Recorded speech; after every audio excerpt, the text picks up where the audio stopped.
Hi, I'm Paula Storm. Thanks for joining me today on my YouTube channel.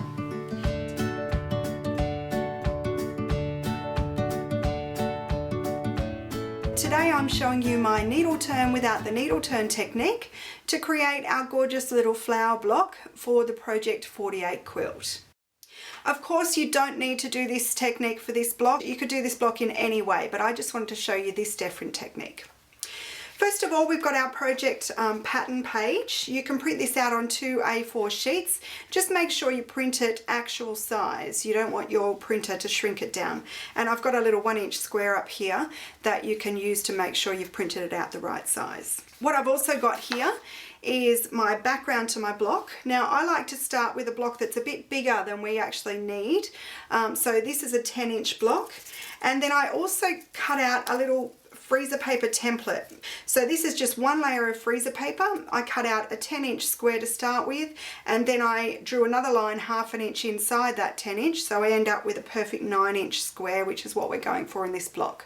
So you end up seeing exactly what you're going to get.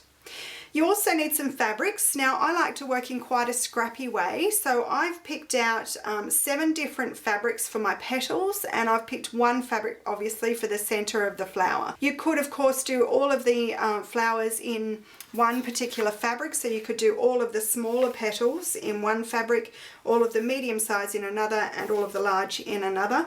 Of course, you could also just do the inside flower and the outside flower. You can leave out the medium one altogether if you like.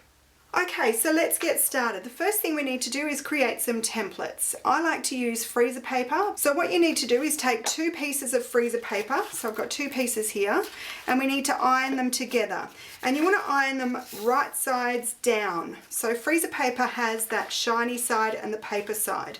You want to put your shiny side down first, then another piece on top, again with the shiny side down, and then we iron that freezer paper together. So this is a lot easier if you do it with your big iron. It can take forever with the little mini iron. But what will happen is your freezer paper will stick to the ironing mat, and that's what you want, because you want to pick up little bits of lint on your freezer paper here. Otherwise it can fray the edges of your fabric later. Pop it on top of your pattern page, and you probably can't see it on camera here, but it really is quite easy to see through the freezer paper and trace out your pattern page, your pattern piece. So I'm being quite rough here. You would be a bit more particular. Make sure you get that nice smooth edge. Once you've done that, cut out your templates and you'll be left with this here. So we've got our small petal, we've got a medium petal, a large petal, and of course the center. Now these have been reversed for you, so if you ever decide to use this technique for something else, just make sure you reverse all your templates to make sure that in the end they're the right way.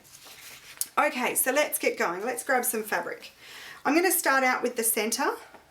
So I'm going to take my center fabric, and what I love about this technique is that you can really easily fussy cut. So you can see through the back of the fabric. So I'm working on the back of the fabric rather than the front.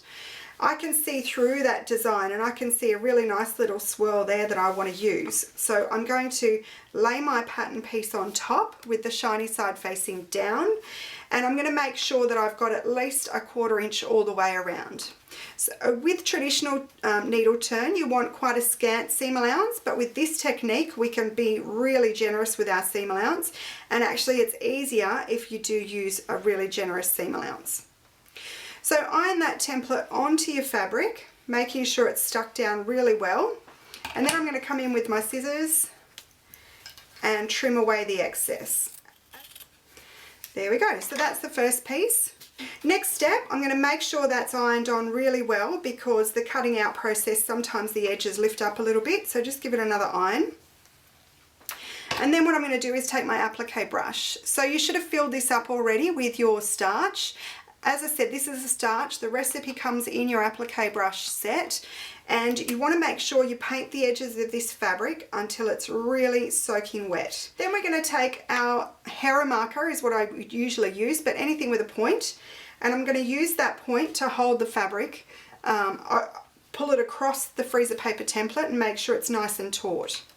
Then I'm going to take my little mini iron, and I'm just going to pull the fabric over the template and use my little iron to iron that dry. You want to leave the iron on the fabric until it's dry right the way through. And what that does is it holds the fabric exactly where you iron it so that you get that perfect smooth edge. Make sure you turn the piece when you need to. And you can see I'm just working a little bit at a time. Where I've got lots of fabric, so on tighter curves, you want to make sure you tuck the excess underneath the iron. You kind of grab it with the iron and create little pleats. And that makes it much easier to keep that fabric nice and flat when you're appliquing it down later. Okay, nearly there. So I'm going to bring it around, making sure the fabric's nice and taut around that template.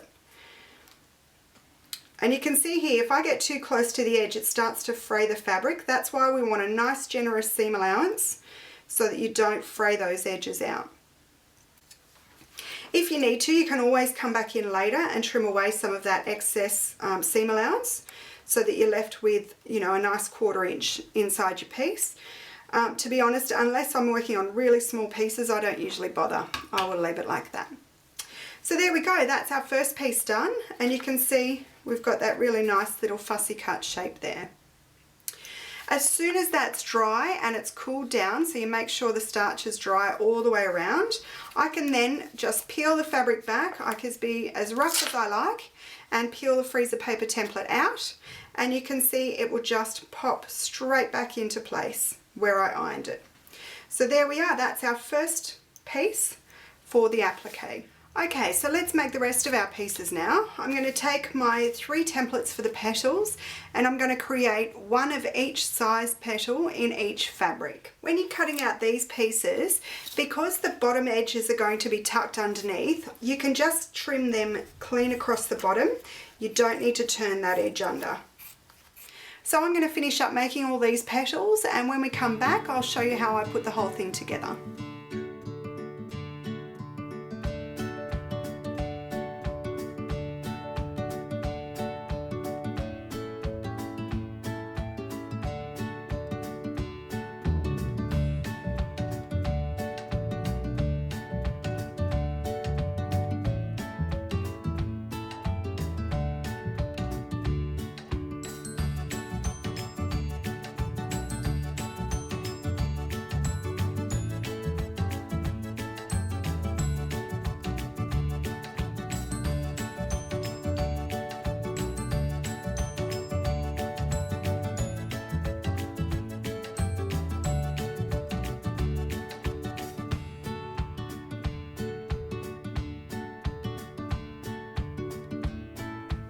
Okay, so I've finished ironing all my pieces and I'm ready to start putting the block together.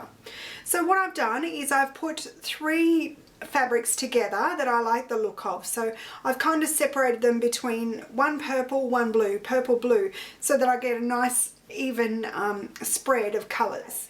So I'm going to start with the smallest pieces. Now the only thing to keep in mind here is that we want to flip everything upside down. So you're going to work from the back. And the other thing you want to keep in mind is that you need to have those, just for this layer, you need to have these seam allowance overlapping the finished circle. So I'm going to take one at a time and work my way around and just lining up these pieces with the design on the page. So I'm going to line that one up. Now this next one might be a problem because if I put it out here, it's actually not going to overlap. So I'm just going to push it down just a fraction to make sure that that edge is covered by the circle, and there we go. Now the next thing I'm going to do is take my Roxanne's glue, and I like this glue based it. Where they overlap, where one fabric is touching another, I'm just going to peel that back and put just a tiny dab of glue. Now you don't want to get too close to the edge because you don't want to have to stitch through this glue, trust me, it's not easy. And then I'm going to line everything back up. So I've got another one here that's touching. So I'm just going to put a little dab of glue there and then pop my fabric back on and just press them, and this glue sets really quickly. So once you dab that glue on, push your fabric on and that will set within seconds. Now the next thing we're going to do is put the fabrics, the next size, the medium size, on top of these pieces. So what I like to do here is just add some dabs of glue all the way around. So make sure you don't get too close to that seam allowance. Then what I'm going to do is I'm going to just touch the fabric at the edge there where the pattern is and drop it down. So I'm not moving that fabric that's underneath. And then again, just touch the outside there so I know it's lined up, and again overlapping them all the way around. Now here, see how I've got both of these edges are on top? What I want to do is actually just pull this one and pop that one under, because I want it to spiral all the way around. And then we continue on. So we want to put another dab of glue all the way around. And finally, I'm going to pop this one on. Again, I'm just going to line up that outside edge and then push. Okay, so that's pretty much it. Now what we need to do is take our background square. Now remember how I've got the little outline here? Because this block we want it to fill up quite a lot, we want it to be right to the edges, and some of these edges we're going to cut off later. I'm just going to roughly lay it where I think it might be in the end, and then what I'm going to do is slide my hand underneath and grab hold of the fabric on the top side, and I'm just going to flip it over like that. And doing it this way, you know that everything's going to stay together, and when you flip it over, you've got a beautiful little block that's all glued together. So you can really treat it like one now, and you can move it to whatever position you like. The final thing I'm going to do is take my center and put dabs of glue all the way around.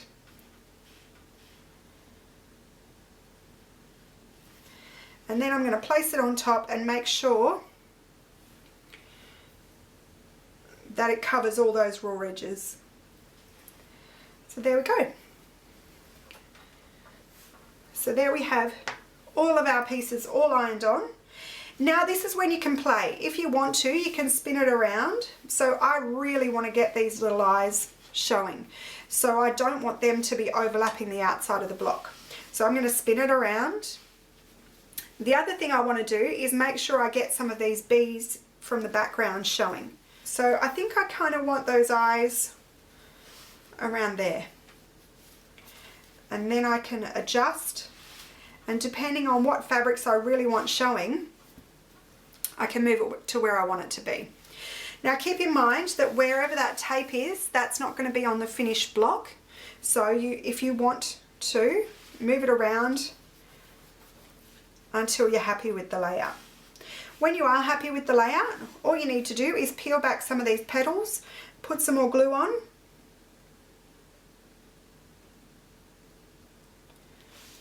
and squash it down.